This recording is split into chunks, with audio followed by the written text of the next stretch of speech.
বাংলাদেশ সরকারের অর্থ মন্ত্রণালয় আজ সরকারি চাকুরিজীবী এবং অবসরপ্রাপ্ত পেনশনভোগীদের জন্য এক অবিস্মরণীয় দিন উপহার দিয়েছে। প্রিয় সরকারি চাকুরিজীবী ভাই ও বোনেরা, আজকে সকালের আপডেট নিউজে আপনাদের স্বাগত। যারা আমাদের চ্যানেলে নতুন তারা এখনই চ্যানেলটি সাবস্ক্রাইব করুন। আর হ্যাঁ, অবশ্যই কমেন্ট করে জানাবেন আপনারা কে কোন জেলা থেকে আমাদের ভিডিওটি দেখছেন। তবে চলুন কথা না বাড়িয়ে আজকের সর্বশেষ সংবাদটি জেনে নিন।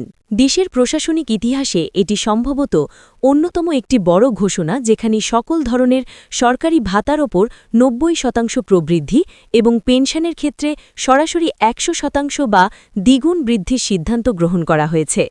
দীর্ঘদিন ধরে নবম পে স্কেলের পূর্ণাঙ্গ বাস্তবায়ন এবং ভাতা বৃদ্ধির দাবিতে রাজপথ থেকে শুরু করে সচিবালয়ের অলিন্দে যে গুঞ্জন চলছিল, আজ তার একটি সার্থক ও চমৎপ্রদ পরিসমাপ্তি ঘটল।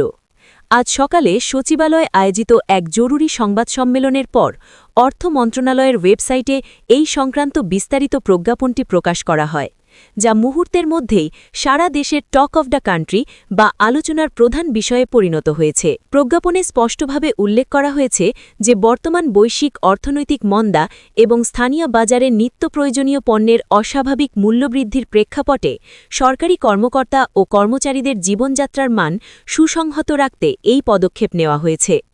এর আওতায় বাড়ি ভাড়া ভাতা থেকে শুরু করে চিকিৎসা ভাতা, যাতায়াত ভাতা, সন্তানদের শিক্ষা সহায়ক ভাতা, এমনকি টিফিন ভাতার মতো ছোটখাটো খাতগুলোতেও গড়ে ৯০% প্রবৃদ্ধি কার্যকর করা হবে। এর সরাসরি প্রভাব পড়বে নিম্ন ও মধ্যম আয়ের কর্মচারীদের ওপর, যারা প্রতি মাসের শেষে সংসার চালাতে হিমশিম খাচ্ছিলেন। অনেকদিন ধরেই সরকারি কর্মচারী ইউনিয়নগুলো দাবি করে আসছিল যে বর্তমানের বেতন কাঠামো দিয়ে ঢাকা বা চট্টগ্রামের মতো ব্যয়বহুল শহরে টিকে থাকা প্রায় অসম্ভব হয়ে পড়েছে। সরকারের এই সাহসী সিদ্ধান্ত সেই অভিযোগের একটি বলিষ্ঠ জবাব হিসেবে দেখা হচ্ছে। অন্যদিকে যারা তাদের জীবনের সোনালী সময়গুলো রাষ্ট্রের সেবায় বিলিয়ে দিয়ে এখন অবসরে আছেন, সেই সব পেনশনভোগীদের জন্য আজকের দিনটি এক মহা আনন্দের সংবাদ নিয়ে এসেছে। পেনশন শতভাগ বৃদ্ধি করার অর্থ হল তাদের মাসিক প্রাপ্তি এখন থেকে সম্পূর্ণ দ্বিগুণ হয়ে যাবে। বার্ধক্যজনিত নানা শারীরিক জটিলতা এবং ওষুধের ক্রমবর্ধমান দামের কারণে অনেক অবসরপ্রাপ্ত কর্মকর্তা অত্যন্ত মানবেতর জীবনযাপন করছিলেন। এই পেনশন বৃদ্ধির ফলে তারা এখন সমাজে মাথা উঁচু করে দাঁড়াতে পারবেন এবং তাদের চিকিৎসাসহ অন্যান্য মৌলিক প্রয়োজনগুলো সহজেই মেটাতে পারবেন। এটি কেবল একটি আর্থিক সুবিধা নয়, বরং রাষ্ট্রের পক্ষ থেকে প্রবীণ নাগরিকদের প্রতি এক বিশাল সম্মাননা ও কৃতজ্ঞতা প্রদর্শন। অর্থ মন্ত্রণালয়ের ঊর্ধ্বতন কর্মকর্তাদের সাথে কথা বলে জানা গেছে যে এই প্রজ্ঞাপন জারি করার আগে একটি উচ্চ পর্যায়ের বিশেষ টাস্ক ফোর্স কয়েক মাস ধরে নিবিড়ভাবে কাজ করেন। তারা বিভিন্ন দেশের বেতন কাঠামো এবং মুদ্রাস্ফীতির হার বিশ্লেষণ করে একটি ভারসাম্যপূর্ণ প্রস্তাবনা তৈরি করেন, যা প্রধানমন্ত্রীর কার্যালয় থেকে চূড়ান্ত অনুমোদন পায়। যদিও এই বিশাল অঙ্কের অর্থ যোগান দেওয়া সরকারের জন্য একটি বড় চ্যালেঞ্জ, কিন্তু রাজস্ব সংগ্রহের গতি বৃদ্ধি এবং অপ্রয়োজনীয় বিলাসিতা ও অপচয় রোধ করে এই ব্যয় মেটানোর পরিকল্পনা গ্রহণ করা হয়েছে। সরকারের নীতি নির্ধারকরা মনে করছেন যে সরকারি কর্মচারীরা যদি আর্থিকভাবে সচ্ছল এবং মানসিকভাবে দুশ্চিন্তা মুক্ত থাকেন, তবে তাদের কর্মদক্ষতা ও সততা বাড়বে, যা প্রত্যক্ষভাবে দেশের প্রশাসনিক কাঠামোকে দুর্নীতিমুক্ত ও গতিশীল করতে সহায়তা করবে। এই খবরটি ছড়িয়ে পড়ার পর থেকেই সারা দেশের জেলা ও উপজেলা পর্যায়ের সরকারি অফিসগুলোতে এক উৎসবমুখর পরিবেশের সৃষ্টি হয়েছে। অনেক জায়গায় কর্মচারীরা একে অপরকে মিষ্টি মুখ করাচ্ছেন এবং আনন্দ মিছিল বের করেছেন। সামাজিক যোগাযোগ মাধ্যমগুলোতেও সরকারের এই সময় উপযোগী সিদ্ধান্তের ব্যাপক প্রশংসা করা হচ্ছে।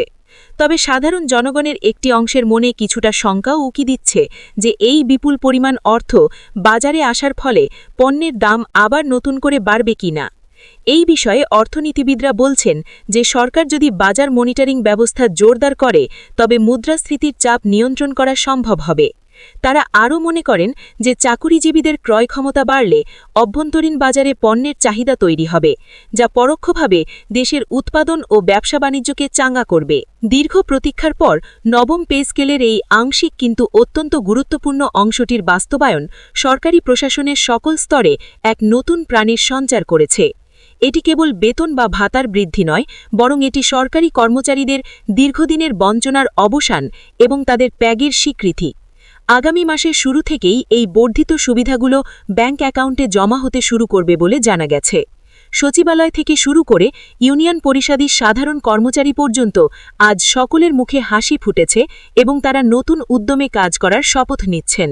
রাষ্ট্রের পক্ষ থেকে এই বিশাল উপহার তাদের সামনের দিনগুলোকে আরও বেশি আনন্দময় এবং নিরাপদ করে তুলবে, এটাই এখন সকলের প্রত্যাশা।